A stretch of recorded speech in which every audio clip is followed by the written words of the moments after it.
Exodus has been on a roll lately, with Archetype Entertainment sending out clip after clip after clip, which is inevitably leading up to their full showcase this summer. And today we just saw the release of yet another clip, and yes, it's about dialogue, finally, the thing that everybody has been asking for, and we're gonna check that out towards the end of the video, but for now I'm gonna show you each and every clip in order and go through some of my thoughts about it, because this is gonna be one of those videos where I just, let you know my mind.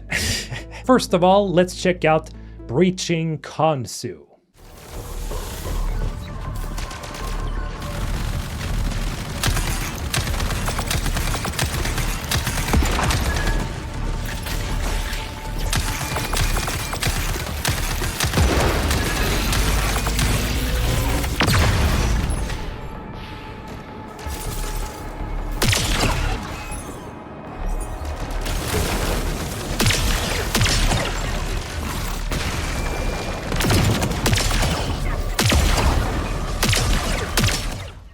Alright, so in this first clip, we're getting a pretty good look at how the combat flows here, and I gotta say, I really enjoy this clip because you really see how impactful the Recycler feels, and the Recycler is your basic weapon that you'll be using throughout the game, and it goes through different levels. You can upgrade it, and you can have various modes. You can switch between like a grenade launcher, or a assault rifle, a sniper rifle, a bunch of various forms that it can transform into. And I just love these sound effects here. I love just the weightiness of the movement and just how these weapons, like this transforming weapon, like how much damage it does. Anyway, let's move on to something a little bit more calmer, a distant frozen world.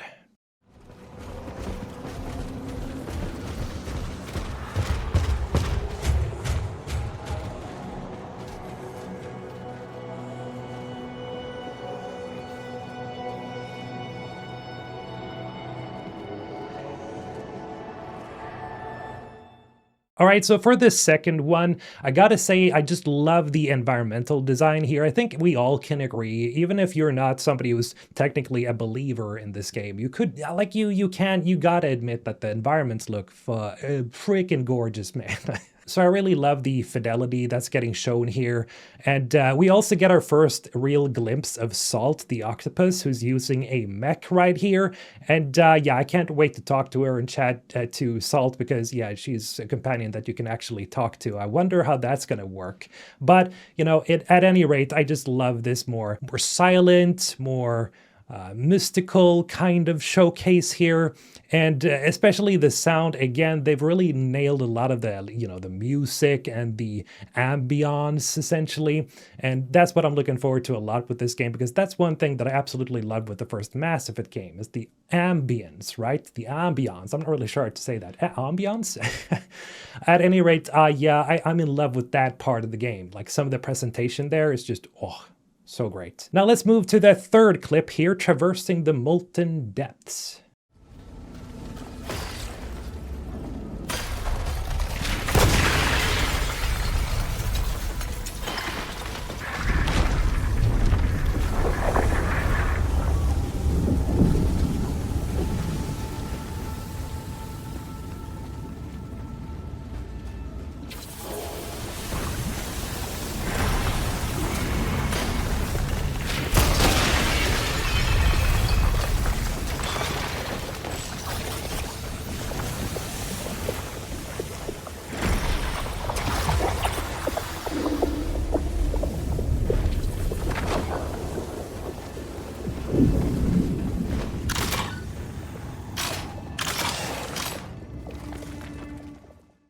So in this clip, we see June making his way through some molten depths, or molten lava here, and interacting with the environment by using like the shaper powers that he has, because that is something that you'll like encounter a lot, like various obstacles and things like that that you'll have to use your powers to, get rid of and things like that. Now, I wouldn't say that this is the most advanced type of showcase. It's just showing a little bit, how some of these segments work. Hopefully there's a bit more like puzzles in terms of like advanced puzzles that makes you think a little bit here, because here is basically just, making sure you can, move on. Also, I gotta mention this, I mentioned this on one of my previous live streams, is that there's like 3 boxes here that's colored in a very interesting way. I think it was green, blue, and orange or red. And it makes you think, if you're a Mass Effect fan, you instantly start thinking, what does that remind me of? I don't know if that was intentional. I'm guessing that it wasn't, but at any rate, I found it pretty hilarious when I was seeing it the first time, and I've seen other people notice it as well. It's just, straight up just funny to me. It's probably not intentional though. And in the next clip, we're getting some gameplay again, this time some stealth.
All right, so in this clip, we see June using stealth to effectively make his way through here. And I gotta say that I love the precognition ability. That's the scanning you see there. It looks very smooth. I like the UI. Everything looks very... I just like the tasteful design of it.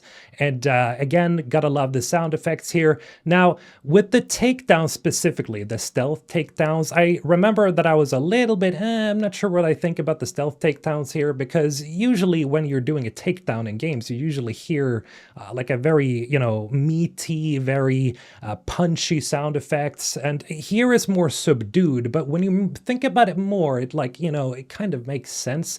I've seen some people say that they think it's loud, but I think it's actually more subdued than you would normally get from a takedown. And he does this interesting like punch, so it's not like he's stabbing them, he's like punching them so they die, like it's sort of like an EMP punch, I guess. At any rate, like I think it looks pretty good. I hope that there's more depth to the stealth system aside from using the sniper and, punching robots to death, and I think it will be. But again, the sniper setting for the recycler, it looks really good. It just sounds really satisfying, and I just love the fact that it transforms in real time when, you're switching modes on it. Gotta love that aspect of using the recycler. But overall, I think the stealth mechanic looks pretty good. It's pretty smooth. I just hope that there's some more depth to it. Now for this next one, we're gonna check out the home base, apparently, Persepolis.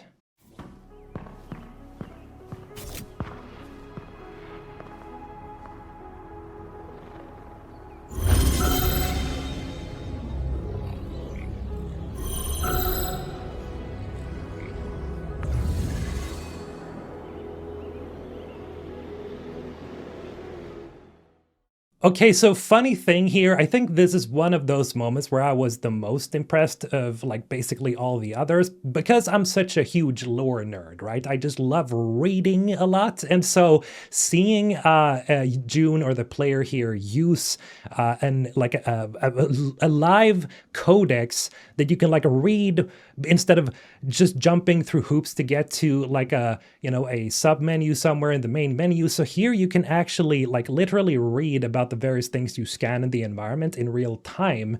I just, I love that aspect. That is so cool. And also the audio, again, listen to that clip again. Oh, that soundtrack. Doesn't that remind you of something that, oh, that's very synthy, beautiful, calming beat? It's so sci-fi. I just love it. It's just, it's a futuristic, it's amazing, and I love these types of soundtracks. If there's something that I think Exodus is really gonna pull off, it's the soundtrack, man, because soundtracks and music, it can just elevate the experience to other levels that you wouldn't have if you hadn't had that. Anyway, now let's move on to the final one today, which is the 6th clip, the new one that made you click this video. And yeah, we're gonna check out some dialogue right here. When you look out at this cave, the ruins, what do you see? Can you describe it to me? The walls are towering, celestial.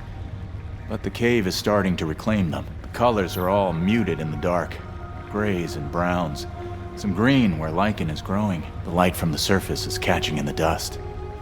Looks like fog. It sounds lovely put like that. The way I perceive the same sight is quite different. More LiDAR than stereoscopic vision. Volume, shape, mass. My drone feeds me data, not video. I know there is light. I could tell you it's precise radiometry and photometry, but I can't see it. But there are things I can see, metaphorically speaking, or, maybe metaphysically. You've seen it, the way I can interact with some celestial glyphs. I'm not like you. It isn't built into me the same way. But there is a connection. And it's getting stronger. Evolution. Adaptation. The virus changes. I change. Doesn't that worry you? Being changed? No. Yes, sometimes. It's inevitable. Necessary for survival. The Celestials know that. We have to learn. That's why I'm so interested in the remnant that might be down here. It's all about change. You still haven't told me what this remnant is. Difficult to explain. Better to show you. If we can find it. Come on, let's go look. Okay, so this one I suspect people are gonna be more 50-50 about here because, yeah, I noticed it too. Don't you worry, we're gonna go through some of it here. The first thing I really do like is the different type of camera angle we're getting here in this dialogue banter. Now, I'm not sure if this is actually just like how the general dialogue scenes will look like. This seems more like banter to me. I don't know, but I'm guessing this is more like banter dialogue. That's kind of very optional. I don't know. At any rate, I think that the angles here work pretty well. I like that June seems like he's listening, he's moving around, he's like, having his hand on his hip. It looks like they've kind of nailed some things when it comes to how June reacts and listens. I like seeing that when another character is talking. And I do like the element that Phaedra is actually blind, but she uses scanning to see in other various ways. It's just not color and things like June can see. And I kind of like that because that kind of creates this thing where June gives her the information of what it looks like. It describes it in a way that makes it feel like it's beautiful to her, and she's approving. Of course, we get to see 3 choices each time you pick between dialogues here. And, very cool, very nice. And we have kind of like a standard approval meter up there to the side, which is, again, very nice. But then, aside from the environments, that's also beautiful, we got to talk about Phaedra's animation here. There is still a lot of, there's that jank again that we talked about before, and this is something that I think a lot of people are gonna keep, essentially going back to up until the release of the game. Because when you look at how she's speaking and how she's moving, and you time that with the dialogue itself when she's talking, not everything seems to be synced up. And I've also noticed something, this is something that me and my girlfriend actually discussed the other day, is that a lot of Unreal games has this issue where, they're showing their mouths and they're talking, but they're showing their entire mouth. And the thing is, this is not a thing that is just present in Exodus. It's so many other Unreal games. It's very interesting that this, sort of thing keeps happening. And the thing is, they still have quite a while until the game releases, so they can polish it up. And I trust them to cook. I'm letting them cook Of course I do. But it has to be mentioned. Like, it's the same thing like when I talked about the Expanse the other day. There are issues that you encounter in the beta. There is jank. And that is inevitable when they're showcasing a game that isn't done yet. But I gotta say, they have balls showing it like right now. So credit to Archetype for doing that, because a lot of people have been asking for the dialogue. Now, again, I'm not sure if this is one of those, how generally a lot of the dialogue scenes are. I'm guessing this is more banter. And for being banter, if it is banter, that is pretty impressive that you still have these options to choose between dialogue and things like that. So it's more like banter dialogue. You get what I'm saying when I'm saying that, right? And then, of course, some people are not going to be on board with some of the character designs. That has been kind of an issue from day one. And I think if this is kind of what the game will look like at the end of the day, the thing is, if the other things weigh up for it, for example, the dialogue, and we got to talk a little bit about the dialogue here. So the dialogue, combat, and everything else about the world building and the lore, if that holds up and you have a good main villain and a good story and all the other stuff, then I think Archetype is in the clear. Because if everything else is good, then usually that means that they can, pretty much get away with it. But the thing is, again, when it comes to dialogue, that is one of the more important things, the scripting and how they talk to each other. And I think actually that this dialogue is actually pretty good. I would say that the dialogue is very info-droppy, like they give a lot of information away to the player in a way that feels a little bit like this is not normally how a lot of people talk to each other. But then again, we've played these games before. And that is generally like how a lot of dialogue works. And for this scene, I think in particular, it actually works specifically because he's describing the world to her. And I think that could be one of those very beautiful moments in the game. If they could just polish up some of the animations. And I think when it comes to impressions from scenes like these, I think it could be all good. But then again, we're going to have to let them cook with this one. Again, a lot of the other stuff that we've seen, I think, looks pretty good. But I think it's going to be a make or break situation when it comes to the art style and the animations. Yeah, we're going to have to give them a chance here, I feel. But do let me know what you think about all of these clips, and especially the dialogue one here, and comments below, because I'm very curious to what the reaction to this is going to be. Anyway, thank you for watching as always, and don't forget to subscribe for more Exodus. This has been Mr. Holton, signing off.